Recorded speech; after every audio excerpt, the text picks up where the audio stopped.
Hey, welcome to Life After Nursing School. I'm your host, Bryan Danna, aka Nurse Coach Caroline, and I'm here to help you, the new nurse, thrive in your career. As a former nurse recruiter, nurse manager, and now your personal new nurse career coach, I'm obsessed with making sure you don't just survive your first couple of years at the bedside. I want you to absolutely rock them. From the challenges to the triumphs, I'll be right here with you, giving you the real-world advice and support that you need to shine.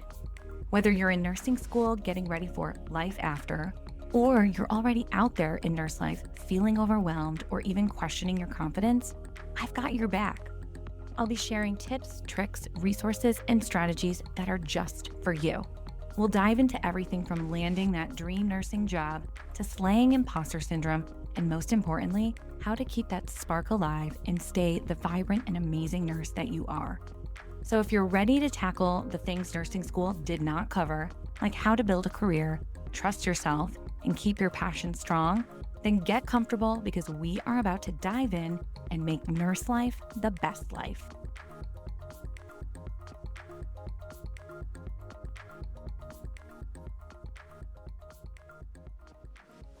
Guys, I can't believe I'm actually releasing this episode. After recording it with my husband, I sent it off to my virtual assistant, Taylor, and the messages she sent me in Slack were hilarious. She was cracking up the entire time she was editing this episode. At one point, my husband literally said to me while we were recording, "Caroline, I love you, but you're giving way too much detail, and we're 15 minutes in and we haven't even gotten to the part where we've met yet." And Taylor's responses were things like, "I'm cackling at him emailing you about the concert. And this episode is bringing me so much joy." And my favorite, "God, I've laughed and I've cried. This episode has taken me on a journey." Taylor deserves a big shout out because she had to edit through a lot of our side tangents. And honestly, she made this episode sparkle. But here's the truth. After she sent me the final version, I listened back to it and I got cold feet. This episode is personal and it's vulnerable, and yes, it's even embarrassing. But sometimes the best stories are the ones that make you squirm a little. And since I'm being real with you, I want to add this in. In this episode, I asked Bryan what it's like to be married to me in this chapter of entrepreneurship. He answered in such a supportive way, but he later admitted it hasn't been the easiest transition.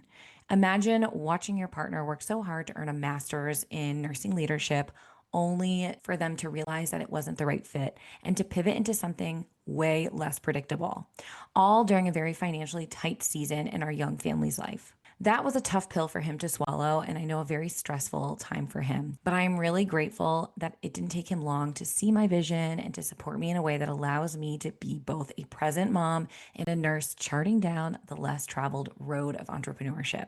I wanted to share this because authenticity matters so much to me. You might listen to this episode and think it's been all sunshine and rainbows, but that's not the case. The honest truth is, while it hasn't been easy, I feel more aligned and happy in my day-to-day life than ever before. So here I am, choosing courage and sharing this piece of my life with you. I hope you enjoy it as much as Taylor did. Laughs, tears, cringes, and all. And just wait until you hear about our very first date. Let's just say it involves mixed signals, a slight age gap, and one of the most embarrassing endings that you could imagine. Let's dive in. All right, so today's episode is going to be a really fun one because my guest is someone that I've literally seen naked. Don't worry, I can say that because it's my husband. But welcome, Bryan, to the Life After Nursing School podcast. Thank you, Caroline. Quite the honor.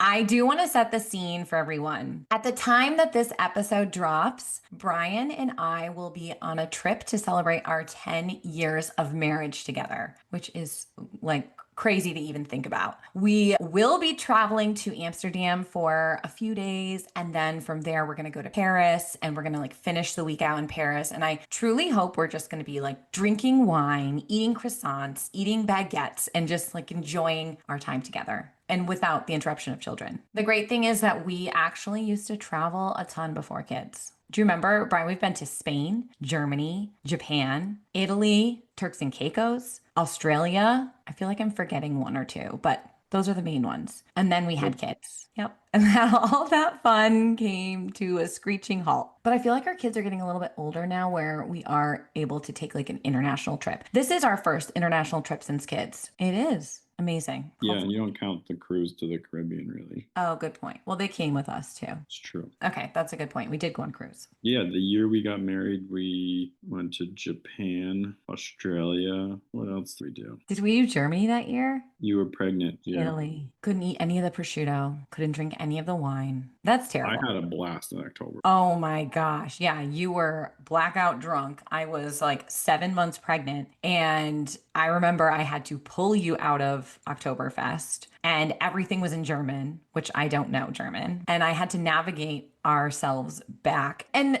at that point in time, like we didn't really have cell service like you do now when you travel internationally. Yes, we did. You never pay attention to any directions. Fine, fair enough. The good thing is that I did pay attention to the beautiful architecture from where we were staying to Oktoberfest and the tents in Oktoberfest. So thank God, because I was like, ooh, that beautiful church. We got to go that way. And oh, we got to turn at this cute shop.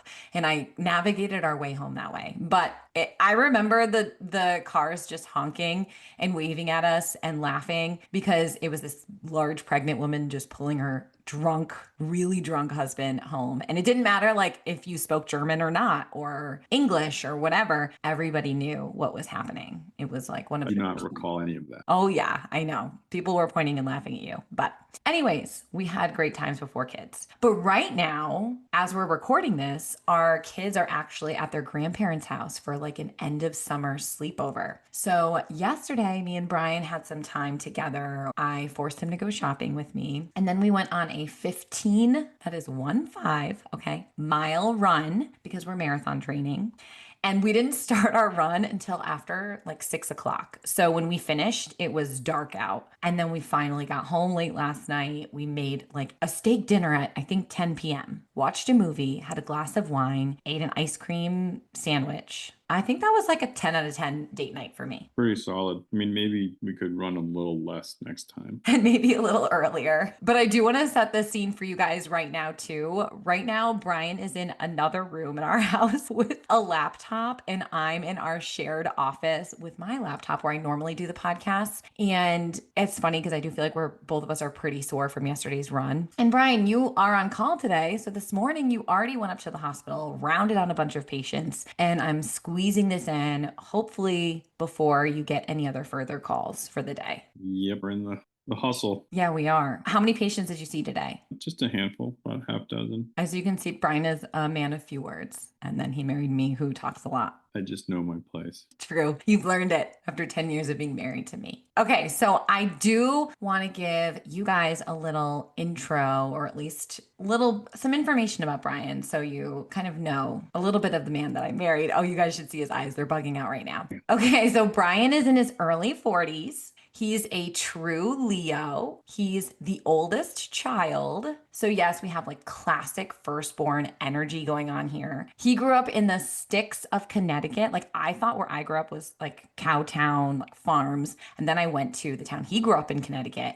And it like made mine look like New York City. So that we do kind of have similar upbringings in that respect. But also he proudly serves in the U.S. military and has for now over 20 years. Thank you for your service, Lieutenant Colonel Danna. And I will say Bryan is literally the hardest working individual that I've ever met. He's naturally an introvert, although if you give him a drink or two, he's suddenly the life of the party, especially if he's familiar with you and like your friends. He has been told by specialists that he should never pick up a musical instrument. And I remind him this when he tries to hum a tune or sing in the car. I say, honey, remember what those specialists told you? He's trying not to laugh right now. And he is also hands down one of the best teachers that I have ever met. He's not officially a teacher, but he is a board certified orthopedic PA or physician assistant. And I sort of roped him into being my unofficial tutor back when I was in nursing school. I would constantly call him with difficult concepts and he would just like make things so much more clear for me. And he basically was my version of ChatGPT about 15 years ago when I was in nursing school. So that was very helpful for me. But I will say the role that he excels at the most is being a dad.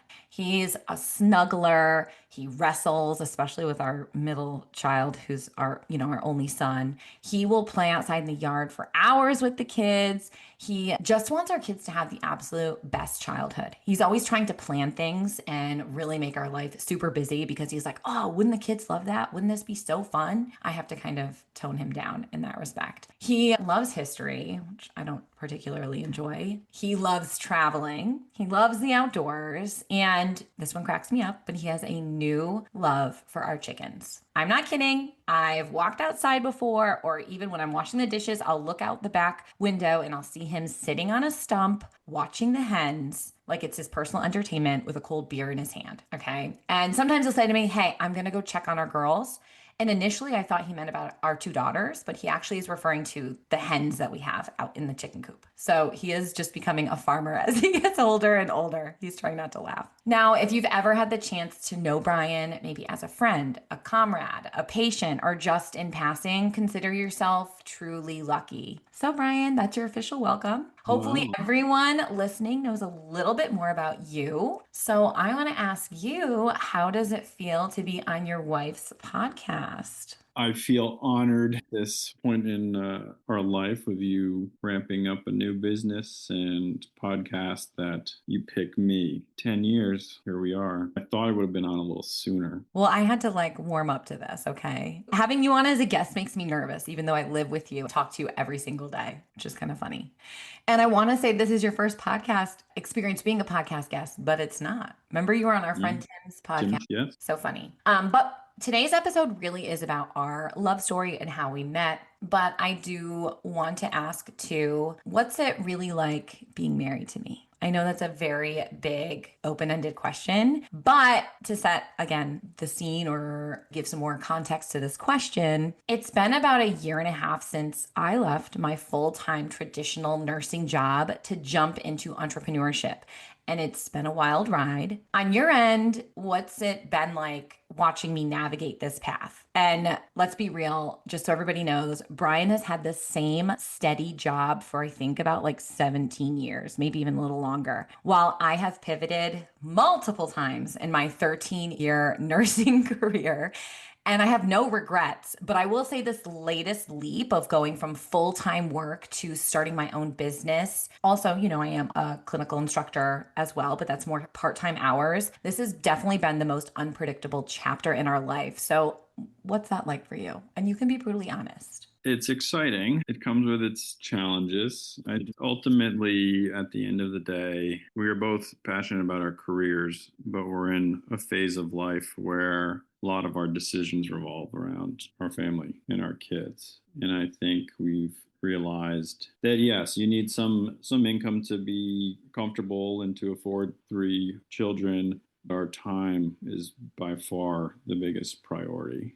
And I think with my personal schedule, it's gotten a little bit more flexible over the years as I've been at the practice longer. There's less kind of evenings or weekends involved, even though I'm on call. And I've already been to the hospital today as we speak on Labor Day weekend. But I think you bounced around a little while trying to figure that out. When we first met, you were a tech We'll get into that. and still in nursing school. And then you were at the bedside in the emergency department, and then started the management road. And it was kind of, I think we hoped you would find a little more fulfillment or balance of time. Turns out being a manager is extremely challenging when you have 2 full-time healthcare workers in the home and multiple young children. And this new business that you've launched is so far the best of both worlds. You're feeling fulfilled, and we have a lot more flexibility with our schedule and the children. A little bit more unpredictable when you launch a business. You're not really sure where that's going to go, but I have faith in you, and I'm here for the ride. Buckle up, brother. I'm buckled. I want to say too, you mentioned that a lot of our decisions are around our family, and that is so true. And there have been times when I've been in the thick of starting my business, and I think to myself, man, if I didn't have kids and I started this business and I had all this extra time, I would be light years ahead in my business endeavors or whatever. But then I've quickly realized that the reason I ended up on this path of entrepreneurship is because our children have forced me to question what really brings me joy. And I think if I didn't have kids and I was in management, I probably would still be in that management track because I don't know. I don't think I'd have something in my life to really make me question what makes me super happy and question sort of social norms. So I think it's so true. I think becoming a mom has actually fueled me in so many other like ways or facets of my life. And it's really interesting. I really wonder sometimes like if I hadn't had children, I think I would still be climbing sort of that career ladder in more of a normal sense when it comes to nursing. So it is interesting how things sort of flip, your life on its head. And I think children have definitely done that for us. Okay, so the whole point of this episode is to share our love story. So I met Bryan while towards the end, very end of my sophomore year in nursing school. I went to school in Rhode Island. Okay. Bryan was in Connecticut. I grew up in Connecticut. And while in nursing school, I worked as a patient care technician at the hospital in Connecticut that is local to me and Bryan. Bryan was never truly a hospital employee, but he's an orthopedic PA and works for a private practice. And they do, I don't know, 90% of your surgeries at this same hospital. You admit a lot of your patients there, at least back in 2010. You guys have branched out to other areas now. Yeah. And so there was a lot of overlap. Like you were at the hospital a lot and I was picking up shifts, mostly during like my winter breaks and my summers and then here and there throughout nursing school, especially when I needed like to pay for things. And I think to make matters, I don't want to say worse, but to make things even more complex, my mom also worked at this same hospital. She at the time was the nurse manager of surgical services. So she was over a lot of departments that Bryan frequented in, especially like PACU. So, patients would go to surgery and then Bryan would see them. Obviously, you'd help out in surgery, but then you'd go out into the PACU area. You'd mingle with the staff there. You're putting in orders. You're probably talking to family and patients, etc.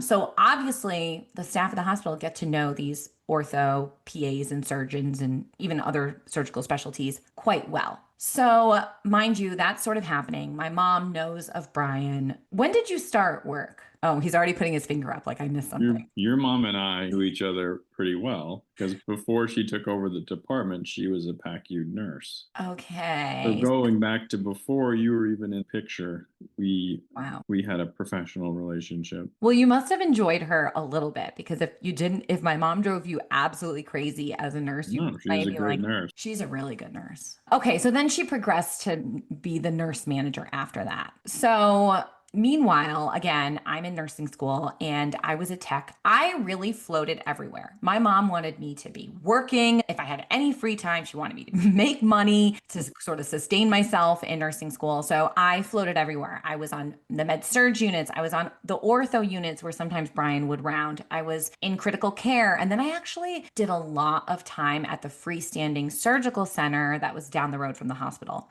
And now this freestanding surgical center was a place that orthopedic surgeries happened every single day. So Bryan was there quite often. So my mom, clearly, even per Bryan's recollection, knew Bryan quite well. And honestly, she was pretty obsessed with you from the start. I remember she would say things to me like, "Oh, Caroline, we have this new PA and I see you with someone just like him. He's smart and he's so good to his patients. And he's so nice to the nursing staff. And all he does is talk about his student debt and paying off his student debt." And that my mom was obsessed with that because I think she saw that as so responsible. And of course, my mom would tell me these things. I didn't know who you were. Like, I really didn't seek out who you were. We probably walked by each other in the hall and stuff. I don't know. But I would just roll my eyes to my mom because these are things that moms say to their kids, right? But what's so funny is clearly my mom knows, or moms in general really do know what's best. So at this point, I hadn't really noticed Bryan. Sorry, Bri, but I was sort of like living in my own bubble. And I You don't were, think like 14 years old then. I was not 14, okay? You're making that sound really bad. I was 20, okay? I was a grown woman, but we really hadn't crossed paths that much. And I don't remember when she really started saying all those comments about you, but I remember just being like, all right, Karen, I've heard enough. This Bryan character, blah, blah, blah. And I actually, like, at the time had gotten out of a long time relationship. And I don't think I just was like not in the headspace to find something else, like a new relationship. I think I was just like focusing on school, focusing on me, etc. So many of you, if you've listened to the show, you know that I ran cross country and track in college. Okay. But my sophomore year was really hard because I started to experience Achilles tendonitis. And I was honestly so upset and frustrated by the injury. My parents knew how distraught I was because I would like call them from school, crying, like, oh man, I can't, run in the track meet this weekend or whatever it was, or I can't practice. Like my Achilles is really bothering me. And my mom took it upon herself to probably corner Bryan at work and ask for a prescription for naproxen, right? Maybe. Yes. Okay. He doesn't want to confirm or deny, probably. But from what I've heard, you were very eager to help out because you knew who I was and you thought I was cute. True or false? And then I heard that you like ran down to the locker room to get your script so you could be the hero and It was potentially. back in the days of script pads. Yeah, it was a long time ago, for sure. This is, again, mid year, sophomore year. I'm still at school in Rhode Island. I get naproxen. I'm trying to treat my Achilles. I'm trying to do whatever I can to run again. And honestly, my Achilles just stays angry at this point. And I try really hard to run on it multiple times, which just like made things worse, which was really silly looking back. But when you're young and desperate, you'll do anything. So fast forward to like the end of sophomore year, like it's like spring semester. And I'm coming home from college and starting to work a lot. And my mom now, I guess she wasn't in management yet, but being in the hospital system, she was like, girl, start picking up shifts. She was really pressuring me to work a lot. So again, I was actually mostly working my hours at the surgical center. And I started working a ton early to mid May of that year. And again, Bryan was there quite frequently. And I started to put the puzzle pieces together like, oh, wait, this is the guy that my mom's always talking about with all the student debt. Man, he must be broke because that's all she kept saying. And then also that this was the guy that wrote me a script for naproxen. And then I was like, oh wait, he's kind of cute. But then I was like, all right, but like I'm gonna stay in my lane. I'm like a little old tech. My job in the surgical center was to basically be a patient care tech in the pre-op and also the PACU area. So I would kind of help the patients get ready for their surgery, but then also, on the flip side, after their surgeries, they were coming into PACU and I was helping them get dressed, taking vital signs, really doing whatever the nurses needed to be done, wheeling them out, giving their family, making them some like a snack to eat to make sure they could hold down food before being discharged, really doing anything and everything. And I remember that Bryan would come into this area and he would like talk to some patients and families, but also he would sit down. We only had like 2 or 3 computers back there. He would sit down and hog an entire computer to put in his orders. And I think that's when we really started to notice each other. I do feel like we really crossed paths a lot while working in the surgery center. Yes, I remember seeing you around a few times, and one of the doctors I work with made some comment like, "Did you see that new girl? Like, she's pretty cute. You might want to talk to her." And I was like, "Not a terrible idea." I think this is where there's a few different versions. I feel like we just made some small talk and kind of were introduced to each other. I do remember you showing up at, who knows, before 7 o'clock in the morning with your spunky little young nursing energy, running around, turning the monitors on, beep bopping through the joint. And I'm kind of half waking up just thinking, like, what the hell is this? How much coffee does this girl already have today? And then you probably want to tell this part, but you thought that I might have been a psychopath Yes, don't give it because away. I remember because I backed my car into my spot every day. Listen, that was one. But that is because I had a sporty car with a low bumper and it used to get stuck on the front side. So I would back it in, which is completely logical and not psychotic. Okay, wait, let me elaborate for sure. Yes, I'm a morning person. I came in bopping, turning monitors on, making coffee, smiling, talking to people. I'm definitely a morning person. So it is funny. That's what you remember. I will say, yes, you have a lot of peculiar habits that I picked up on earlier. I remember being like, is this guy interested in me? Is he not? Like I remember we would pass each other in the hallway. And as I literally passed you, you would try to strike up conversation. And it was awkward because like I'd be like a foot past you and then I'd back up and be like, what? And I remember you'd be like, well, how's the weather outside? And I would tell you, oh, looks like it's nice out, whatever. But I remember thinking, we came in at the same time this morning. So, like, you know just as much about the weather as I know. But I think it was your way of trying to obviously strike up conversation. And I thought, oh, he's just being nice. He knows I'm the girl with the Achilles and he's written a script for or whatever. But I did notice that you would back into your parking spot every day, but it what you always went into the same parking spot and there was no assigned parking here. So I was like, this is weird. He comes every day and he picks this particular parking spot that he backs into. Like that to me was a red flag for weirdness. Okay. Humans are creatures of habit. Especially you. You do have some. Very regimented. Yeah, totally. So I remember, okay, at this point, my Achilles is like still getting worse. And I was continuing to complain to my parents because, of course, they knew like now I'm getting into summer where I need to be training for cross country and my training was not going well. So I'm probably an emotional mess because I do love to run. It was such an important,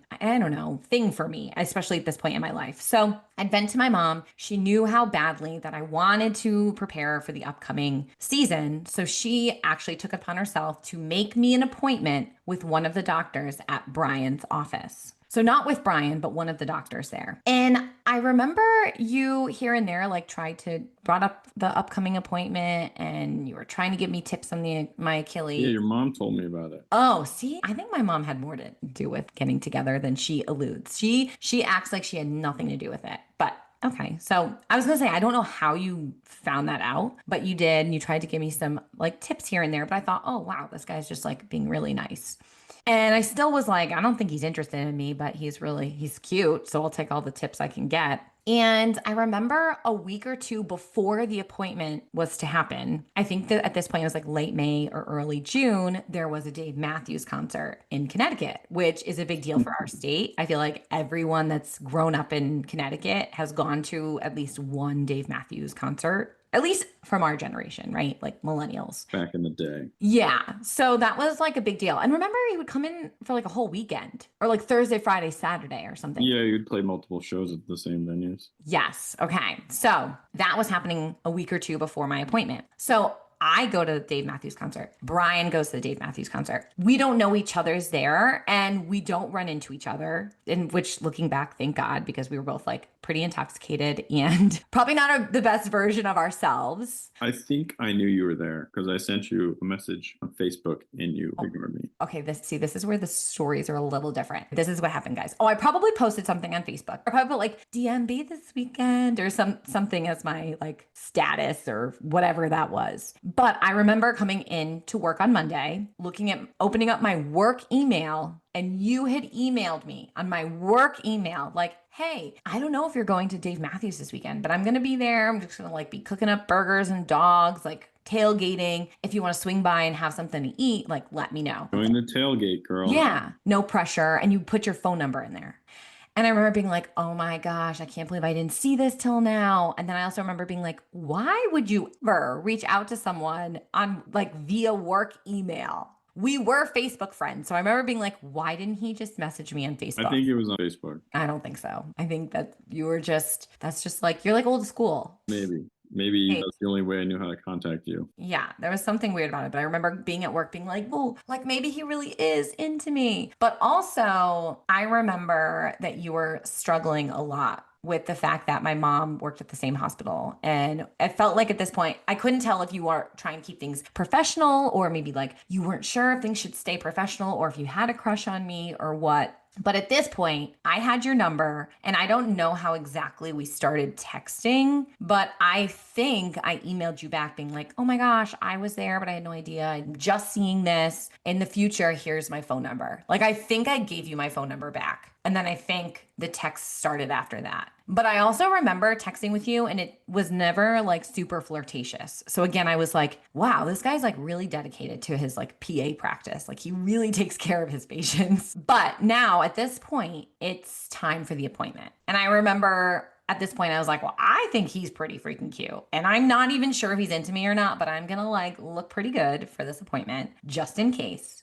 And I didn't even know if you were going to be at the office. Like, I can't remember. I knew I had the appointment with one of the doctors you work for, but I was like, I don't think I'm going to see Bryan because I don't know, I don't have the appointment with him. But I later learned that the whole office knew that you were looking forward to me coming in for the appointment. And Danielle, who was your secretary at the time, and she's literally one of the best people I think I've ever met. She's like funny and sweet, and she really wants the best for everybody. But I remember checking into the appointment with her and her having the largest, like, welcoming smile on her face. And I remember being like, wow, everyone here is like smiling like huge and weirdly happy. But I was just like, they must have a good workplace, like or work culture. I didn't think it was like everyone was like giddy with excitement watching this whole thing unfold. So I remember I checked in and I'm brought right into an exam room. And usually at every other doctor's appointment I've ever been to, you go into an exam room and then you sit there anywhere from 15 minutes to 30 minutes, depending on how late the doctor's running or whatever their protocol is. And I remember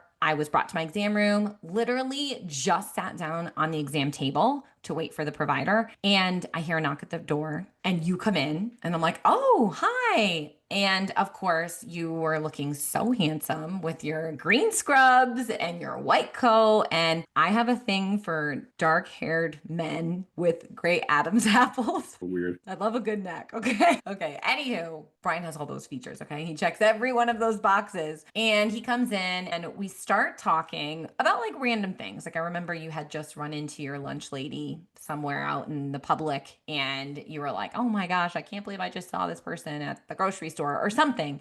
And we started talking about her, or not her, but about lunch ladies. And it was like the weirdest conversation. And we got to talking about the price of milk when we were buying lunch. And wait, how much was milk for you? Do you remember? 30 cents. 30, it was 45 for me. So I feel like when we were comparing the price of buying milk at lunch, clearly we were like, there's like a bit of inflation between 30 cents and 45 cents. Actually, I think it might have been 65 cents. Anyways, I remember thinking to myself, there's an age difference. And I didn't know how old you were. I don't think you necessarily knew how old I was. Or Nope, maybe. not yet. Okay, not yet. But I remember being in the middle of that conversation, sort of having this like, how old is this guy? Thought in my head. And I remember thinking he's probably wondering how old I am. And then we hear a knock at the door, another knock. So I say, come in. And it's the doctor that I had the appointment with. I don't think you remember this, but you and him greet each other with a high five. And I remember being like, this isn't normal. Who high fives like over a patient, like as a greeting? This was like, it was actually like kind of comical. Do you remember that? That's just how we say hi to each other. No, it's not. But anyways, so of course, then it proceeds to the exam of my Achilles. And both of you guys were examining a pretty straightforward case of Achilles tendonitis, which I was like, No, I have never had two providers look at something so closely. it was not straightforward. There was a large chunk of skin missing from your lower leg. Okay. I did have a shaving accident by my ankle, which I remember you both being like, ooh, that looks painful. I'm thinking to myself, yeah, I shaved my legs before coming here. And thank God I did because I had two men closely looking at my leg. So yeah, that's true. But the two of you guys checked out my Achilles. We came up with some type of treatment plan. The like exam portion was over. And I remember going to the checkout window, who again was Danielle at this time. And I don't know if I was like paying a copay or scheduling my follow-up, whatever it was. And I remember trying to linger there because now you're gone. I'm at the end of my visit. And I'm like, is he going to ask me out? Like, I feel like we were really, hitting it off in the exam room. And I was like, where is he? Didn't see you. Then I was like, oh, maybe he ran into another patient's room. I'm not going to stand here waiting for 15, 20 minutes or whatever. So I slowly walk out to the parking lot. I get pretty close to my car when I hear Bryan yell, Caroline, wait. And I flip around. And in my memory, I'm just seeing this gorgeous man running towards me in a white coat that's like flapping in the breeze. And I'm like, oh my gosh, he's either going to ask me out, which is probably what he's going to do, or he's just going to go in for like a passionate kiss. Wow. This is going to be super romantic. He doesn't even care that he's at his workplace. He's so in love with me already. So he approaches me and he says, he whips out behind his back, he whips out a stack of papers and he goes, oh, hey, I have these papers with these different stretches for your Achilles. And I remember thinking in my head, are you kidding me? And I rip the papers from his hands and I'm like, thank you. And I turn around. I don't even give him a second to say anything more. I turn around, I get in my car, and then I feel like I peeled out of the parking lot. Although I don't know how to like actually peel out in real life. So I probably didn't. But I remember being like, okay, I'm done. This guy's just a really thorough provider, very nice to his patients. Like, I'm not getting jerked around anymore. So I'm not even 5 minutes down the road when I get a text, and it's from Bryan, and he says, hey, what if you try a new pair of running shoes? I remember you saying that. And I remember being like, oh my gosh. I'm thinking to myself, who cares about the Achilles at this point? I reply back, are you going to ask me out or not? And then you say, how's this Friday at 5 p.m.? And I'm like, perfect. See you there, or something like that. And that honestly is really ballsy of me. I don't usually do stuff like that, but I think you caught me in a moment of like frustration or rage, or just to the point where I'm like, what is this guy doing? Is he just like ticking me around or like leading me on or something? So, had you waited longer, I probably wouldn't have had the balls to be like, are you going to ask me out or not? But yeah, so I kind of forced you into asking me out. But do you remember? I think you went and talked to my mom before we actually went on our date. I did. Yeah, what did you say? I asked permission. Even though we already had a date lined up. Listen, you don't mess with your nurses. I don't need to burn any bridge with my PACU girls. True. Hey, future mother-in-law. You didn't say that. She would have loved it though. She would have been like, yeah. Hey, I want to take your daughter out to dinner. And I think she said, yeah, go for it. If it doesn't work out, we can go have a drink at happy hour one night. Yeah, why did Okay. you say that? Well, the people within the surgical Especially- perioperative world would get happy and hang out from time to time. It's good to have those relationships. Yeah, and I think that she really didn't want you to feel the pressure if it didn't work out. And I don't know, she probably wanted to go out and have a drink with you. That's so funny. I would have totally, now that I'm a mom, I would totally appreciate that. If someone came up to me and said, hey, is it okay if I take your son or daughter or whatever? Yeah, it could have backfired if you hated me, and then she would have had to hate me, Yeah, it would have been a weird. and I would have to see her every day. So true. So a few days after all of this, of like my appointment, we had our first date. I think it was June 18th. But this is, I feel like, where it gets kind of embarrassing for me. Like this, the embarrassment starts pretty soon. I remember that Thursday night, I worked a night shift as a tech. Okay. So basically worked all night, Thursday into Friday morning. And my thought was that I would sleep during the day. And then at like 2 or 3 p.m., I'd get up and I'd get ready for our date. But I worked the night shift and then I could not sleep. I was like so excited and so nervous. So I just ended up getting out of bed because I couldn't just like toss and turn anymore. And I got ready for our date and I was ready by, I remember like 10 in the morning. I came down from my room because I lived with my parents at the time. And I remember specifically my dad saying, oh, honey, I didn't know your date was for lunch. That's so nice. And I remember being like, oh, no, Dad, it's not till 5 p.m. tonight. And he was like, oh, you're ready early. But finally, it comes time for our date. And I remember you're late, which I was like, wow, rude. And you pulled into the driveway. And I live with my parents, and you get out of the car like you're going to go in and talk to my family or to my parents. And I remember rushing out the door being like, get in the car, we're going. And you were like, well, shouldn't I say hi to your mom or your dad? I said, nope. Because I was like, I do not need family embarrassment to happen right now. So we get in the car, you like agree, but I could tell you were kind of like, this doesn't feel right. Whatever. I pressure you to get back in the car. We head downtown, and I remember you were playing, I believe, either Jack Johnson or Maroon 5 at the time. I don't know. It was one of those two early on. And I remember you saying to me, hey, will you help me for a minute? Will you hold this? And I put my hand out, and you placed a very heavy metal prosthetic hip joint in my hand. And at the time I was like, what in the hell is this? Like it was super heavy. And you were all excited to tell me that you had taken that out of a woman like a day or two before. And then you proceeded to tell me. Well, just for your listeners here, that was clean and sterilized, and then typically we take it back to the office to show patients what hardware looks like. It's not like I just ran home with some surgical implant. True. But you did tell me that you wanted to someday make a skeleton out of metal joints. Yeah, that'd be cool. Yeah. And so, okay, so this goes back to the Artwork. psychopath artwork, whatever you want to call it. Wouldn't that look nice in an orthopedic office to have like a coat rack that's assembled from the implants we use? Some of them just fell on the ground or were contaminated and they couldn't be used.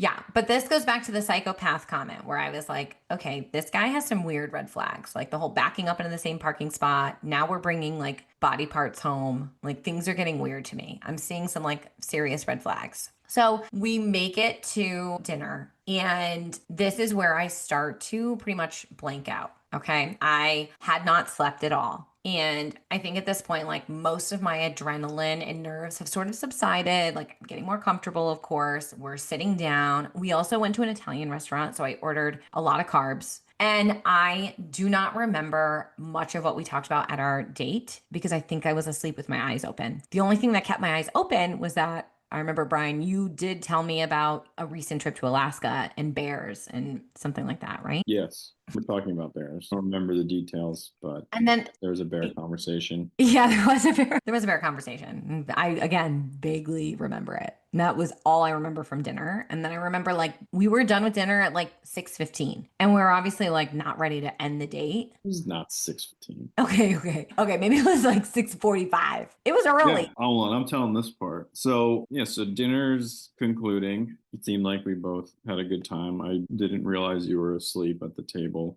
I assume I probably had a beer with dinner. I don't have any recollection of what your drink was or like that being a tip off. But I had said, hey, I'm having fun. You want to go down the street and grab a drink at one of the bars? And you looked at me and said, I can't. Oh, yeah. And was a little taken aback. You're like, you can't, like dad needs you to be home now, or I don't understand. You said, no, I can't because I'm not 21. And I think at the time I was about a month from turning 26. And No, yeah, my birthday's in July. right. And I was just like, oh my goodness, this chick is 20 years old. What am I doing here? Which Yeah. now that we get older, being 7 years apart, no, I must have been turned 27. We're 6.5 years apart. Okay. So, anyways, a lot of years. Yeah. You were like a minor. Whatever you were turning. I was not a minor. I was like, oh my goodness, what am I doing? I was We like, had a couple of okay. those really big moments where it was just like, what is Yes. What do we want to do? And then there was this kind of classic little old Italian ice shop down the road. So we went and got Italian ice like we were 13 years old. Well, I'm glad you think of it like we were 13. I felt like I was like a child going out with my grandfather. Yep. I was like, oh man, this is so embarrassing that like we Then can't I'm go. like, all right, Italian ice concludes. Like, all right, we'll get this girl home. And then you said, I really have to use the bathroom. It's like, okay, well, we could probably go back to the restaurant or one of the bars or somewhere. We can't go to a bar. No, well, not everyone cards you at the door. Like there's 15 establishments within a 5-minute walk. We can find a bathroom. And then little Miss 20-year-old says, don't you have a bathroom at your house? Whoa, What am I whoa, gonna whoa. do?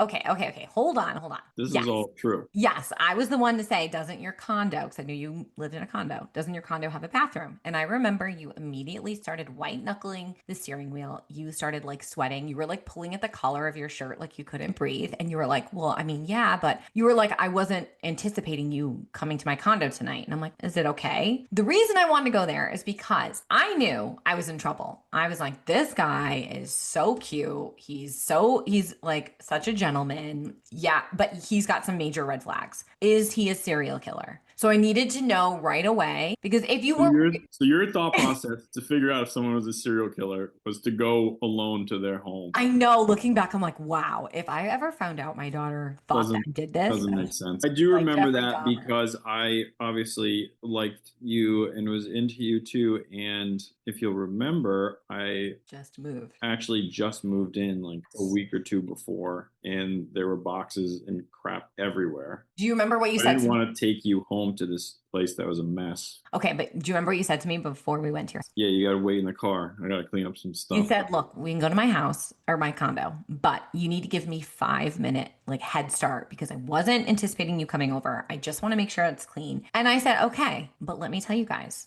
You lied. I did not. He got out of the car. I got out of the car. He went up to the front door. I was right on his heels. Okay. Because I thought, listen, he's going in there to hide a dead body or cover up a crime, or maybe he's a weirdo. I don't know. Like maybe he has some weird fetish with things in his house. I need to see it now. So I literally didn't give him any time. You probably were like, what the hell? Like this girl's psycho. Got in there, He was right. He had just moved. There were boxes everywhere, but he also was like pretty clean and organized. And I was like, okay, he's just type A. Like, again, he's in the military, he's a firstborn, he's naturally type A. So he's like borderline OCD, but he's not a cold blooded murderer. So I was really happy. At that point, I was like, oh, you're okay. He's not Jeffrey Dahmer. He's not Ted Bundy. He's actually like a good looking guy that no one has snatched up. So let me do the world a favor and take him off the market. But at this point, we're at your house. We watched a movie and laid on a couch. Yeah, I last I checked, we were watching Step Brothers. We were sitting up. Then this is where it gets really bad. You know what? And then that was the end of our date. No, no. Then we got a little more comfortable with each other. I think you kind of partially put your head on my shoulder, and I'm not I think I was nodding paying off. too much attention because I feel like you're comfortable or watching the movie. And then at some point you fell asleep, which I wasn't consulted by that. I knew you had worked overnight and hadn't slept at all. So like, oh, she's tired, but it's nice knowing that she's comfortable enough to just fall asleep here. And then some time passed and I A felt whole movie. and I also still like wanted to get you home at a reasonable time. Yeah. And you woke up and we went to sit up and there was a large, approximate, I don't know what you'd compare it to, 6-inch diameter drool stain on my shirt. You It was so embarrassing. I remember you waking me up. drooled all over me. My mouth was wide open. I like came to. I was like, where the hell am I? And I think the drool was so bad that it was like stuck to your chest. It was so gross. I died. So of course I'm like, oh well, I blew this. Like finally figured out he's a normal guy. Obviously, he would have murdered me because I was in such a deep sleep if he wanted to. So that's another confirmation that he's not a murderer. And here we are dealing with this huge pool of drool. And I was like, oh my gosh, I totally blew it. So I don't remember a ton of the car ride home. I remember just being anxious to get home because it's like you can't just walk away from that embarrassing thing. Like Bryan had to still bring me home, which was like 20-minute ride. So he brings me home. We also, before this podcast, guys, I asked Bryan, I'm like, did we kiss on our first date? Neither of us can remember, which is kind of sad, right? Must not have been, must not have been epic. I feel like we did, but okay. I don't remember kissing him. He doesn't remember kissing me or when. So I remember you dropping me off. I remember you walking me up to the door. We said goodnight. You said something about like potentially going out again, but it wasn't to me. I felt like, oh, he's being just nice. And I remember getting in and it was like 11 o'clock or midnight at this point. And I remember my mom waited up. Of course she did, right? Karen was like, wanted to hear all about it. She was like, how'd it go? I said, Mom, I blew it. And she was like, what do you mean? And I told her what happened. And she was like, are you kidding me, Caroline? I have to see him every day. You drooled on him? That's disgusting. It was like horrible. I had a meltdown. She was like, I can't believe you did that. So I remember going to bed that night being like, oh man, like what did I do? But then in the morning, you sent me a text that was like, when can I see you again? And I was like, are you sure? You mean to send that text to me or was that to someone else? And you were just like, yeah, when can we go back out? And come to find out, like you had mentioned, I do remember you like weirdly smiling when I woke up from that drool, like pool of drool or whatever. And you were like smiling ear to ear. And then I thought you were just like trying not to laugh or be like, oh my gosh, this is like one for the books. But you were happy that I felt so comfortable to fall asleep around you. However, I think I was so sleep deprived that I probably could have fallen asleep like on a freight train. But you didn't know that and you didn't need to know that. So I was happy that it just boosted your ego in whatever way it needed to. And then I guess like from there, really, the rest was history. We moved on from that, continued to date. And I think by the end of the summer, we were saying, I love you. And the joys of trying to date an underage college kid started because you went back to school and I would come and visit and you would say, hey, do you want to go to the house party at so-and-so's? No, absolutely not. I don't need to be heckled by college boys and called grandpa. I said, nope. Yeah. And you visited when you could, which was actually a lot. I remember you visiting and then leaving like at 4 a.m. so you could make it back in time for surgery and stuff like that. So you were very dedicated. We actually have been through so much. If you think about like from the start to where we've made it, like honestly, it is crazy. So that I feel like for the most part is our, at least sort of how we met and our initial like love story. But I just have a couple questions to ask you before like we wrap this up. What do you think's been the hardest thing for us to overcome as a couple? Your father's passing. That's what I was going to say. Yeah. So shortly after we got married, my dad passed away from lung cancer. And Shortly, like 3 months. yeah, and he was sick all through our engagement. It was like planning, here we are supposed to be planning like the happiest day of our life. And even on, I'm going to get emotional, but even on our wedding day, having my dad walk me down the aisle with a walker was really hard. And then, you don't realize, yes, you're grieving before a terminal illness like that, but you also have so long to go with the grieving process when they actually pass away, from after. That's exactly what I was going to say. But you gave me the right amount of space. You allowed me to grieve in the way I needed to. You let me put my family first before your family, which I think probably wasn't easy. And I'm grateful for that. But that was really hard. Yeah, that was a tough way to start your marriage Oh my gosh, yeah. with a big loss. And you come from a very close family. Your dad was both your mom too. Both you're close with both of them. But he's your biggest cheerleader. He was at every one of your sporting events and races. And it's not like it was someone that you didn't have a close relationship with. Absolutely. He was definitely a larger than life person and one of the biggest, most supportive people I've, in my life for my entire life. So that was like a huge loss to deal with. Okay, before I get even more emotional here, what do you think is the best part about being married to the other person? I'm going to answer and I want you to answer. Well, you answer first, unless you need to think about it. The best part, you're an incredibly driven, energetic, positive person. And I think I've always been attracted to that. Yeah. I think what I really truly find one of the best parts about being married to you. There's so many things, right? I'm not going to lie. But for me, when something really bad happens or something is super broken, I know that I can call you and you can make it better in some way, shape, or form. When something really, really bad happens, you're the first person I want to call because I know you'll come up with a plan. I know you'll stay level headed. You don't usually make me feel bad about it. Sometimes you'll give me a little lecture. I get that. And there's things where I feel like, oh my gosh, this is broken and it's never gonna be fixed. Or what did I do? I really messed it up, and you will fix it. And I'm like, how the hell? So I really married up. You said it. So true. Now, what's like your favorite memory of just the two of us? Favorite memory. I know it's hard. The drooling's a good one. Have you ever shared on your podcast some of the sleepwalking stuff you had when you worked third shift? Oh, no. Oh, wait. No, I might have actually. I can quickly run through two of them. Oh, One's God. borderline inappropriate. So I don't know where we were, probably within the first year of dating, and Yeah. you would sleep over and you used to sleepwalk or talked in your sleep all the time. And you said as a kid, occasionally, I guess you had sleptwalk a few times, but it wasn't that big of a deal. I get used to you mumbling nonsense in your sleep. Then one night, you apparently had gotten up, walked around to my side of the bed, pulled my arm out the side of the bed, and you were tapping my antecubital fossa, like prepping my vein for an IV. And I remember I woke up. Luckily, you didn't come home with an IV from work or a knife or anything, but you were just like tapping my arm. And I looked at you and I'm like, Caroline, what are you doing? And she's like, oh, it's going to be okay. Just relax. I'm like, oh, what are you doing? She's like, oh, I don't know. I'm like, I think you're sleepwalking and you need to go back to bed. And then you just walked back over, you got into bed, and then in the morning, you had no recollection of it. None. Which is the same story as the second time when I woke up to you straddling me with your two hands above my head on the headboard, shaking it, screaming, ah!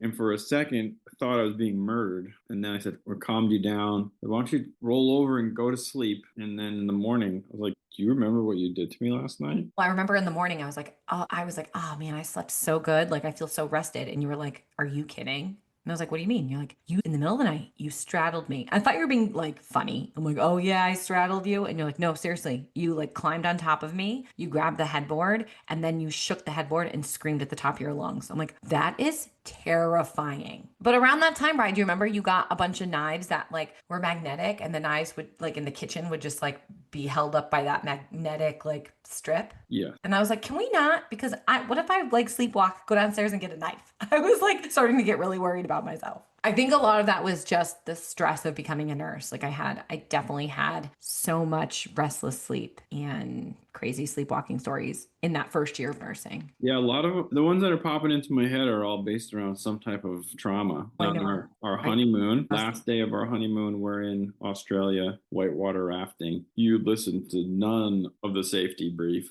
They said 15 times, don't let go of your paddle. Long story short, we go through a section of rapids. We're going to kind of smash into this rock wall, which the boats bounce like it's intentional, but you let go of your paddle. And then when we smashed the rocks, the paddle smashed, shot up and smashed into your face and broke your nose. So then we got to go back home and walk around with, you had two black eyes. Everyone thought that I was beating you.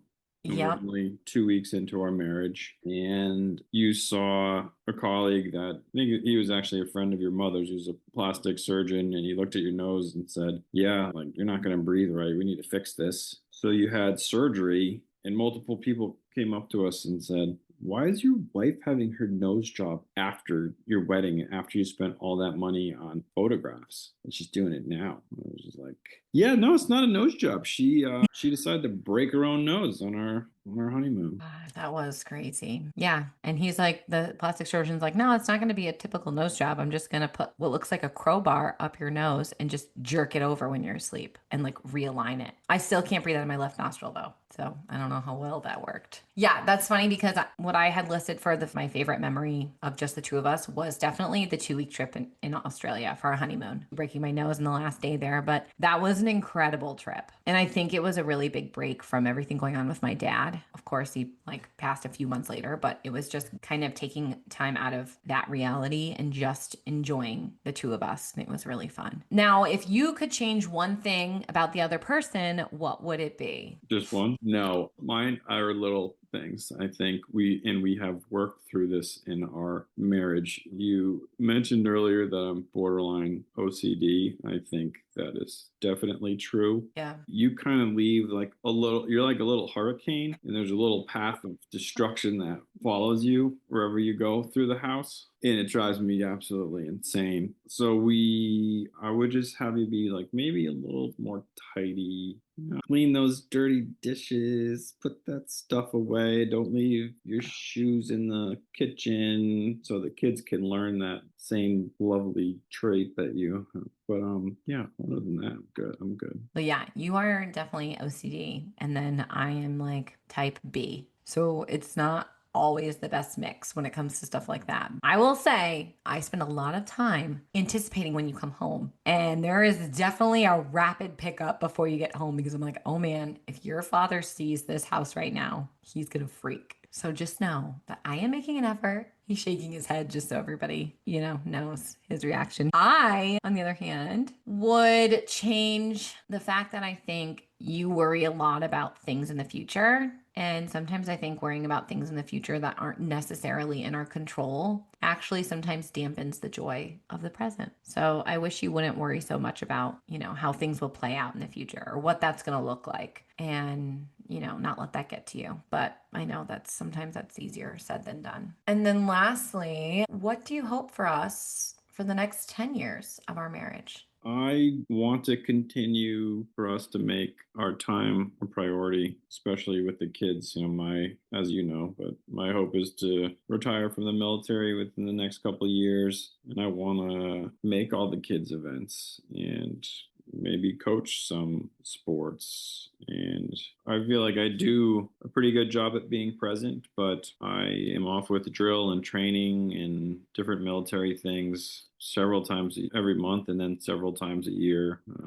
We've gone through deployments and training in Japan, and actually, my guys are halfway around the world right now too. And this is probably one of the first times I said no to something in the military, and I just said nope. It's the end of my kid's summer. Like unless you're forcing me to go, I'm gonna try to make my Respectfully decline. yeah, I'm gonna make my family a priority, and I hope we continue to do that. I mean, we have a young family. The next 10 years is going to be absolutely insane. It'll be fun, but it will be insane. Yeah, I totally agree. I mean, I have similar hopes for us in the next 10 years. I just want to keep living in alignment and making our daily life just so incredibly enjoyable. right? I don't want to live a life where I'm in the like hustle mindset of right now so that later in life I can enjoy myself. I think it's really important to enjoy your daily life to the best of your ability. Okay, there's going to be things we're going to do that we don't want to do, but I think really prioritizing those things, your values and those things that kind of light you up, and just continuing to have each other's backs, right? And support each other in the next 10 years. Because we have gone through a lot in the past 10 years. And I know I've done some different like identity shifts and career changes. We've gone through a lot of loss together. Like you said, we've gone through deployment that I don't think these next 10 years are going to be without their struggles and obstacles. But I think if we just keep each other's best interest in mind and support each other. We did the hustle phase. Yeah. My first 10 years of practice was taking call every other weekend and doing my military stuff once a month. I mean, there were periods where over multiple months in a row, I had one weekend off. I know. Remember when you were working like 3 or 4 months, you have 6 days off over 90 days. But it You was were okay. We didn't have kids and I got those student loans paid off. You hustle and you grind but we're into the next phase of life. I don't want to do that anymore. Me either. Me either. I just want to say thank you, babe. Thank you for entertaining all of my ideas, loving me for me, trusting me every time I pivot, and challenging me when I maybe need to rethink something. We've accomplished so much in these 10 years and we've been through so much, and I just cannot wait to see what this next chapter brings. I love you, babe. Love you. I'll be back in 10 years. Yeah. Well, that's it for today's episode of Life After Nursing School. I hope you feel more confident and ready to tackle the challenges that come with starting your nursing career. Remember, the first year or two might not be easy, but with the right mindset, you can overcome anything. If you found value in today's episode, I'd love for you to hit that subscribe button so you never miss a future episode. Also, please consider leaving a review on your favorite podcast platform. It helps so much in reaching other new nurses like you. Thanks for listening, and remember, you've got this. Take care and see you next time.